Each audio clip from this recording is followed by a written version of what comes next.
والدین کے پیار نے اس کو زندگی کی سب خوشیاں دے رکھی تھیں۔ وہ غم جیسی کیفیت سے آشنا ہی نہ تھی۔ وہ اور میں اکٹھے کالج جاتے۔ میں اکثر اسے مستقبل کے بارے میں پوچھتی۔ میرا مستقبل بہت اچھا ہوگا، وہ جواب دیتی۔ ہماری کلاس میں لڑکیاں اکثر شادی کے بارے میں بات کرتیں، لیکن اس کو ان باتوں کی پرواہ نہ تھی۔ اس کے نزدیک ایسی باتیں فضول اور قبل از وقت تھیں۔ اس کا یقین تھا جو قسمت میں ہوگا مل جائے گا، پہلے اسے کیا سوچنا۔ عبید اس کا تایا زاد تھا، گاؤں میں رہتا تھا اور پڑھائی کے سلسلے میں نوشابہ کے گھر آیا ہوا تھا۔ اس نے امتحان دیتے ہی جاب ڈھونڈنی شروع کر دی۔ وہ نیک اور سمجھدار لڑکا تھا، بلا ضرورت کسی سے بات نہیں کرتا تھا۔ اس کی شخصیت میں ٹھہراؤ تھا، تبھی سب اس کی عزت کرتے تھے۔ جلد ہی اس کو ایک محکمے میں اچھی نوکری مل گئی۔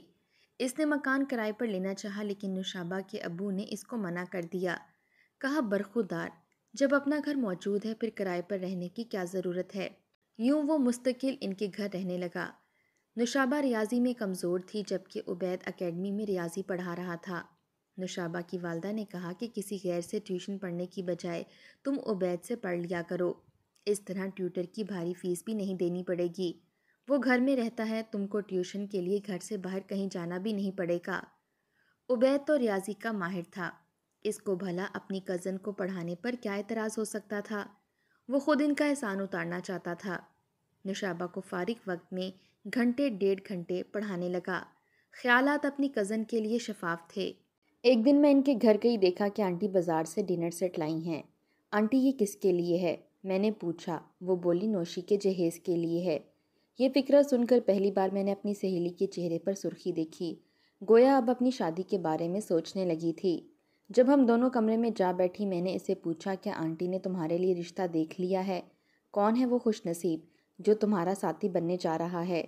بولی کہ ابھی تو کوئی ظاہر نہیں ہوا، سامنے آئے گا تو بتا دوں گی۔ ابھی ہم یہ بات کر رہے تھے کہ اچانک سامنے سے عبید آتا دکھائی دیا۔ نوشابہ نے اسے دیکھا تو چونک سی گئی۔ بے اختیار میرے منہ سے نکلا، کہیں وہ خوش قسمت یہ تو نہیں ہے؟ وہ جواب دینے کی بجائے مجھ کو حیرت سے دیکھنے لگی۔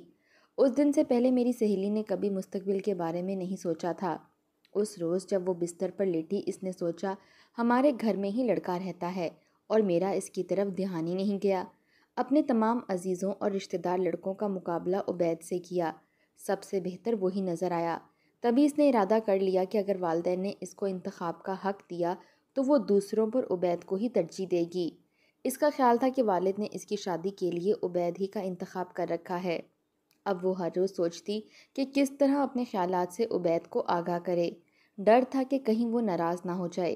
ایک دن عبید اور نوشابہ اکیلے کمرے میں بیٹھے پڑھ رہے تھے کہ نوشابہ نے باتوں باتوں میں کہہ دیا زندگی کے ایک اہم مسئلے کے بارے میں اس سے بات کرنا چاہتی ہے جو ان دنوں اس کو بہت پریشان کر رہا ہے۔ پھر اس نے ہمت کر کے کہہ دیا عبید، عرصے سے تم یہاں رہ رہے ہو، تم کو اندازہ ہو گیا ہوگا کہ میں کیسی لڑکی ہوں۔ ہمارے گھر اول تو کوئی رشتہ دار لڑکا آتا نہیں، بھولے سے آ بھی جائے تو میں کسی سے بات نہیں کرتی۔ ہمارے گھر کا ماحول بہت ہی پاکیزہ ہے، تم جانتے ہو، اور تم بھی بہت اچھے ہو۔ میں چاہتی ہوں کہ تم سے وہ اہم بات شیئر کر لوں جو میرے دل میں ہے۔ میں کسی سے محبت وغیرہ کی بات نہیں کر رہی، لیکن اس عمر میں ہم کو جیون ساتھی کے بارے میں تو سوچنا ہی پڑتا ہے۔ میں تم کو اپنے لائق پاتی ہوں اور چاہتی ہوں کہ تم سے پوچھوں کہ تمہارا میرے بارے میں کیا خیال ہے۔ مجھے سچ سچ بتا دو اور جھجکنا بھی نہیں۔ کچھ دیر سوچنے کے بعد اس نے کہا کہ نوشابہ تم بہت اچھی لڑکی ہو، اس میں شک نہیں۔ لیکن یہ کہہ کر اس نے نوشی کے چہرے کی طرف دیکھا۔ اس لڑکی کی آنکھوں میں اس کو امید کے دیے جلتے نظر آئے اور چہرے پر ایک خوش کن جواب کا انتظار تھا۔ وہ سمجھ گیا کہ اس کی کزن نے اس سے کیا کیا توقعات وابستہ کر لی ہیں۔ اس نے اپنی معصوم سی کزن کو نا امید کرنا مناسب نہ سمجھا۔ جب نوشابہ نے خود توجہ دلائی، عبید نے بھی اس بارے میں سنجیدگی سے سوچنا شروع کر دیا۔ چاچا اسے یوں بھی بہت پیار کرتے تھے اور چچی بھی شفیق تھیں۔ ان کے گھر کا ماحول پرامن اور سکون بخش تھا، اور نوشابہ کو زمانے کی ہوا چھو کر نہ گئی تھی۔ وہ عام لڑکیوں سے بہت مختلف تھی، سادہ دل، سادہ لو مگر صاف کو۔ اس میں چلاکی نام کی نہ تھی۔ اس نے ٹھان لی مناسب وقت آئے گا تو اپنے والدین کو لا کر چچا سے نوشابہ کا ہاتھ مانگ لے گا۔ فی الحال کچھ رقم اکٹھی کرنے اور کچھ کر کے دکھانے کا جذبہ دل میں موجزن تھا، تاکہ رشتے کے جواب میں انکار کی گنجائش نہ رہے۔ وہ شہر میں گھر بنانا چاہتا تھا تاکہ اس کی چچی یہ اعتراض بھی نہ کرے کہ تم لوگ گاؤں میں رہتے ہو، میری بیٹی گاؤں میں کیوں کر گزارا کرے گی۔ ادھر اس کے من میں یہ سوچیں چل رہی تھیں کہ انہی دنوں نوشابہ کے گھر مہمان آ گئے۔ یہ دو لڑکیاں اور ان کی ماں تھیں، رشتے میں اس کی خالہ ہوتی تھیں۔ یہ لوگ نواب شاہ سے آئے تھے۔ نوشابہ کو دیکھتے ہی تہیہ کر لیا کہ وہ اس من موہنی لڑکی کو اپنی بہو بنائیں گے۔ اس کا شوہر غلے کا ایک بڑا آڑتی تھا اور بیٹا سعود اپنے والد کے ساتھ آڑت کے کاروبار میں ہاتھ بٹاتا تھا۔ غرض یہ لوگ کافی دولت مند تھے۔ خالہ زبیدہ نے وقت ضائع کرنا مناسب نہ سمجھا اور جانے سے قبل اپنے بیٹے کے لیے رشتے کی بات کر دی۔ نوشابہ کی ماں نے کہا کہ سوچ کر جواب دوں گی، خاوند سے صلاح مشورہ کر لوں۔ وہ بولی میں ابھی یہی ہوں، خاوند سے آج رات مشورہ کر لو تاکہ میں فائنل جواب لے کر ہی جاؤں۔ بار بار آنے جانے سے تم کو بھی زحمت ہوگی اور مجھے بھی سفر سہنا پڑے گا۔ اس عورت نے جیسے ہی نوشابہ کو بہو بنانے کا تہیہ کر رکھا تھا، اس کے دباؤ میں آ کر آنٹی نے شوہر سے بات کی۔ وہ بولے ابھی تو ہماری بیٹی پڑھ رہی ہے، ابھی سے اس کے رشتے کی کیا جلدی ہے؟ آخر بیٹی بہانی تو ہوتی ہے، رشتہ برا نہیں ہے۔ زبیدہ میری سگی خالہ کی بیٹی ہے اور یہ دیکھے بھالے لوگ ہیں۔ مجھے تو یہ رشتہ پسند ہے، لڑکا اکلوتا ہے اور باپ کی ہر شے کا وہی مالک ہے۔ اگر تم کو رشتہ پسند ہے تو جیسے چاہو کر لو۔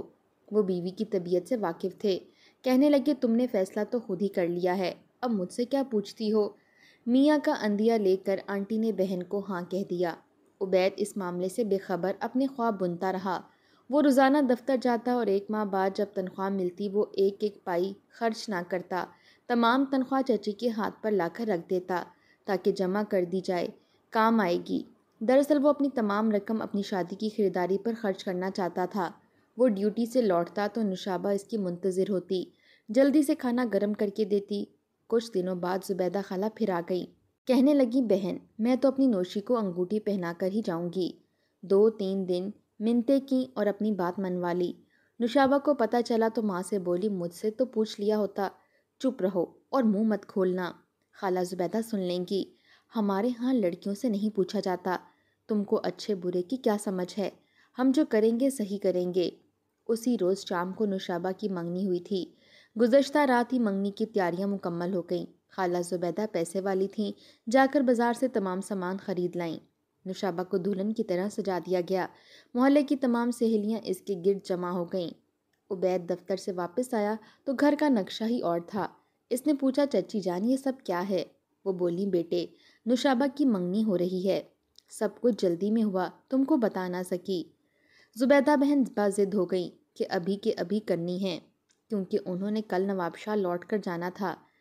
عبید نے منگنی کا لفظ سنا، اس کا جسم سن اور ذہن پارا پارا ہو گیا، اس کی تمام امیدیں خاک میں مل گئیں۔ نوشابہ کی نظر جب عبید پر پڑی اس نے زور زور سے رونا شروع کر دیا، سوچ بھی نہ سکتی تھی کہ یہ دن دیکھنا ہوگا۔ نوشابہ کے رونے کی آواز سن کر عبید کو اندازہ ہو گیا اس کی بے بسی کا۔ وہ مردہ قدموں سے اپنے کمرے میں چلا گیا اور سر پکڑ کر بیٹھ گیا۔ نوشابہ کو چین نہ آ رہا تھا۔ وہ اسی حالت میں عبید کے پاس پہنچی اور بولی میری بات سنو، یہ سب مجھ سے پوچھے بغیر ہو رہا ہے۔ والدین زبردستی میری منگنی سعود سے کر رہے ہیں، اب تم ہی کچھ کرو۔ وہ کہنے لگا جب تم سے کچھ نہ ہو سکا تو میں کیا کروں؟ میں تو یہاں بطور مہمان رہتا ہوں اور تمہارا اپنا گھر ہے۔ میرے دل میں اپنا خیال بھی تم نے ہی ڈالا تھا، اگر جرت نہ تھی تو اتنی باتیں نہیں کرنی تھیں۔ اب جیسا بھی ہو رہا ہے ٹھیک سمجھ کر قبول کر لو اور خود کو سنبھالو۔ یہ کہہ کر اس نے اپنا بریف کیس اٹھایا اور چلا گیا۔ نوشابہ کی امید ٹوٹ گئی، اس نے رو دھو کر منگنی کی انگوٹھی پہن لی۔ اس کے بعد عبید نے کرائے پر مکان تلاش کر لیا اور اکیلا ہی رہنے لگا۔ پاس کوئی بھی ہمدرد نہ تھا، ہر کوئی اس کو خپتی سمجھنے لگا، کیونکہ ان دنوں وہ اپنی ذات سے بالکل بیگانہ ہو گیا تھا۔ میلے کپڑوں میں دفتر چلا جاتا اور کبھی ہوائی چپل پہن کر، جوتے تک پہننے کا ہوش نہ تھا۔ رفتہ رفتہ وہ کم کھانے کی وجہ سے گھلنے لگا، اسے بخار رہنے لگا۔ ایک دن تیز بخار تھا، جب بخار اترا تو زبان میں لکنت پیدا ہو گئی، اب وہ اپنا سر نہیں سنبھال سکتا تھا۔ اس کے اعصابی نظام میں کچھ گڑبڑ واقع ہو گئی تھی۔ اس کو دوست پہلے ہسپتال اور بعد میں اس کے والدین کے پاس لے گئے۔ اس کو گاؤں کے حکیم کو دکھایا اور کچھ جڑی بوٹیوں سے دیسی علاج کروائے، مگر افاقہ نہ ہوا۔ رفتہ رفتہ اس کا ایسا حال ہو گیا کہ وہ ہاتھ میں پانی سے بھرا ہوا گلاس بھی نہ پکڑ سکتا تھا۔ دوبارہ اسے شہر لائے، ایک ماہر ڈاکٹر کو دکھایا، کہا بہت دیر ہو چکی ہے، شروع میں لے آتے تو شاید علاج ہو پاتا۔ غرض اس نے لا علاج قرار دے دیا، کہا کہ کمر کی سرجری سے ایک چانس ہے، مگر مورو کا یہ آپریشن اگر ناکام رہا تو مکمل معذوری کا خطرہ ہے، 50-50 صحیح ہونے کا امکان ہے۔ اس پر عبید کے والدین نے سرجری کرانے کی ہمت نہ کی اور بیٹا ہمیشہ کے لیے ویل چیئر پر آ گیا۔ ہر ایک کو اجنبی نگاہوں سے دیکھتا تھا۔ نشابہ کو کچھ پتا نہ تھا کہ عبید کی کیا حالت ہے۔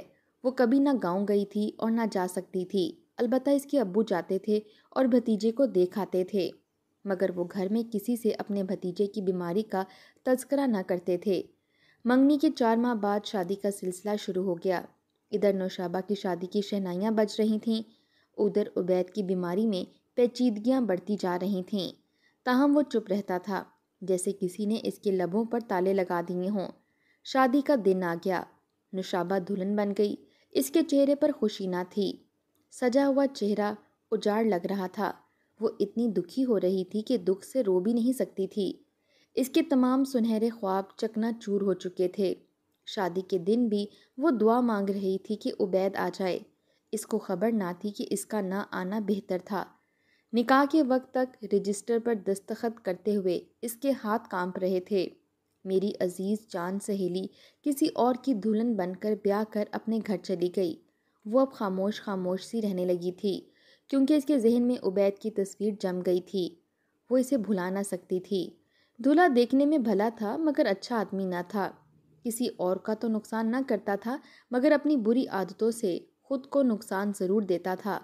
وہ نوشابہ کے ساتھ ٹھیک رہتا تھا مگر اس کی اپنی ایک پرسنل زندگی تھی جس کی وجہ سے بیوی نظر انداز ہوتی تھی۔ دولت کافی تھی اور وہ بغیر دوستوں کے رہ نہیں سکتا تھا۔ دولت بھی بغیر محنت کے اسے مل گئی تھی۔ وہ ایسے لوگوں میں سے تھا جن کے دم سے بالا خانے آباد ہوتے ہیں۔ وہ عیش و عشرت کی محفلوں کا رسیا تھا۔ عمر میں بھی نوشابہ سے 15 برس بڑا تھا۔ سعود کو سمجھاتی مگر وہ ان مشاغل کا اس قدر عادی ہو چکا تھا کہ اگر خود کو روکتا بھی تھا تو قدم نہیں رکتے تھے۔ کسی روز نہ جانے کا عہد کر لیتا، تب دوست بلا جاتے۔ اس کی یہ عادتیں بھی درگزر ہو جاتیں۔ وہ رات کو دیر سے آنے کی سوا نوشابہ کو اور کوئی تکلیف نہیں دیتا تھا۔ اس کے ساتھ سخت لہجے میں بات نہیں کرتا تھا۔ بیمار ہوتی تو ڈاکٹروں کے پاس لے جاتا، میکے جانے سے بھی منع نہ کرتا، کوئی بدسلوکی بھی روا نہ رکھتا۔ بس یہ چاہتا تھا کہ بیوی اس کے پرائیویٹ معاملات میں دخل نہ دے اور نہ ہی اس سے پوچھا کرے کہ تم رات کو کیوں دیر سے گھر آتے ہو اور کہاں رہتے ہو۔ وہ بیوی کے دباؤ کے بغیر بالکل آزاد زندگی گزارے جیسے غیر شادی شدہ مرد زندگی گزارتے ہیں۔ اب اس کی طرف سے سبھی گھر والوں کو پریشانی لاحق رہنے لگی کہ وہ آئے دن پولیس کو مطلوب رہتا تھا۔ ماں باپ سوچتے آخر اس کی ایسی کیا سرگرمیاں ہیں کہ پولیس اس کا پوچھنے تک آ جاتی ہے۔ وہ تھانے جا کر رقم بھراتا اور وہ لوگ کچھ عرصہ چپ بیٹھ جاتے۔ خدا جانے اس نے کسی قسم کے روابط بڑھا لیے تھے جس کی وجہ سے پولیس گھر تک آ جاتی تھی۔ اس وجہ سے گھر والے پریشان رہنے لگے۔ ایک دن جب نوشابہ میکے آئی، کسی نے اس کو بتا ہی دیا کہ عبید کا اعصابی نظام ایک بار بہت تیز بخار کی بعد متاثر ہوا تھا تو اب تک ٹھیک نہیں ہو سکا۔ اب وہ ویل چیئر پر رہتا ہے۔ یہ سن کر میری دوست کو بہت صدمہ پہنچا۔ ایک طرف شوہر کی بے راہ روی کا دکھ اور دوسری جانب عبید کی بیماری کا سن کر اس کا سکون ختم ہو گیا اور اسے چپ لگ گئی۔ دن رات سوچتے رہنا اس کا معمول ہو گیا۔ وہ کسی بات میں دلچسپی نہ لیتی تھی اور نہ کہیں آتی جاتی تھی۔ اس کی زندگی 4 دیواری تک محدود ہو کر رہ گئی، حتیٰ کہ میکے بھی نہ آتی۔ ایک رات 12 بجے جب وہ اپنے بستر پر دراز تھی اور اپنی زندگی کی بے کیفی کے بارے میں غور کر رہی تھی، اس نے در پر دستک سنی۔ اس کے سسر دروازے پر گئے، سمجھ رہے تھے کہ بیٹا گھر آ گیا ہے، مگر اس کا بیٹا آج گھر تو معمول سے جلد آ گیا تھا، مگر اپنے قدموں پر نہیں آیا تھا بلکہ دوستوں کے کندھوں پر آیا تھا۔ انہوں نے بتایا کہ کسی جگہ ایک جھگڑے میں سعود کو گولی لگ گئی ہے اور وہ زخمی ہے۔ رات کا وقت تھا اور وہ اس کو ہسپتال لے جانے کی بجائے شدید زخمی حالت میں گھر اٹھا لائے۔ خدا جانے یہ کیسے دوست تھے۔ وہ اس کے بے جان سے سراپے کو بوڑھے باپ کے کندھوں پر تھما کر چلے گئے۔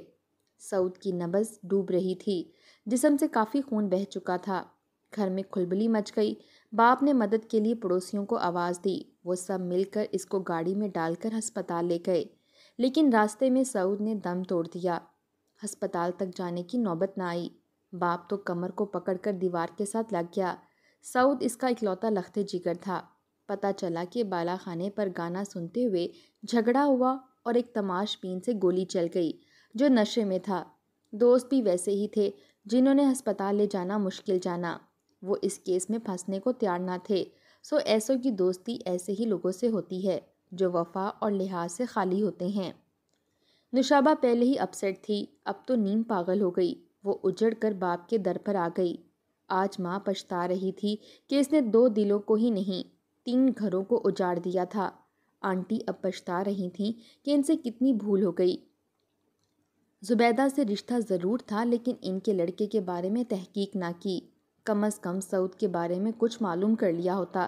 بہن کی محبت میں آنکھیں بند کر کے بیٹی کو تباہی کی آگ میں جھونک دیا۔ اب بیٹی دکھی تھی تو ان کا دل بھی خوش نہ تھا۔ نوشابہ کافی عرصے تنہا رہی۔ وہ گھر میں بیمار پڑی سلگتی رہی۔ ماں باپ اس کو ملازمت کرنے کی اجازت بھی نہ دیتے۔ میں ایک روز اس کے گھر گئی تو اس کی حالت مجھ سے دیکھی نہ گئی۔ میں نے آنٹی کو سمجھایا کہ اگر نوشابہ ملازمت کرنا چاہتی ہے تو اسے کرنے دیں۔ اس طرح اس کا دھیان بٹا رہے گا اور دل بہل جائے گا۔ وہ معاشرے میں اپنا کچھ تعمیری کردار ادا کر سکے گی۔ یوں گھر میں ایک قیدی کی طرح بند رہ کر تو وہ اپنی آنکھ میں جل جل کر راکھ ہو جائے گی۔ انہوں نے میری بات کی لاج رکھ لی اور بیٹی کو ملازمت کی اجازت دے دی۔ میں نے نوشابہ کے لیے اپنے اسکول میں جاب کی گنجائش نکالی اور وہ میرے ساتھ اسکول میں پڑھانے لگی۔ جب وہ گھر سے نکلی اس کے رویے میں کافی تبدیلی آ گئی اور اسکول کے بچوں میں اس کا دل لگ گیا۔ وہ اب ان کے درمیان ہنستی مسکراتی تو بہت اچھی لگتی۔ افسوس کہ ہمارے معاشرے میں کتنی ہی ایسی نیک اور اچھی لڑکیاں ہیں جو والدین کے غلط فیصلوں کے باعث اجڑ جاتی ہیں۔ ایسی لڑکیوں کو اگر کوئی تعمیری کردار ادا کرنے کا موقع میسر آ جائے تو ان کی زندگیاں مزید تباہ حال نہ ہوں اور نہ وہ گھٹن کا شکار ہو کر خود کو بیکار سمجھنے لگیں۔ نوشابہ کے معاملے میں تو میرا یہی تجربہ ہے۔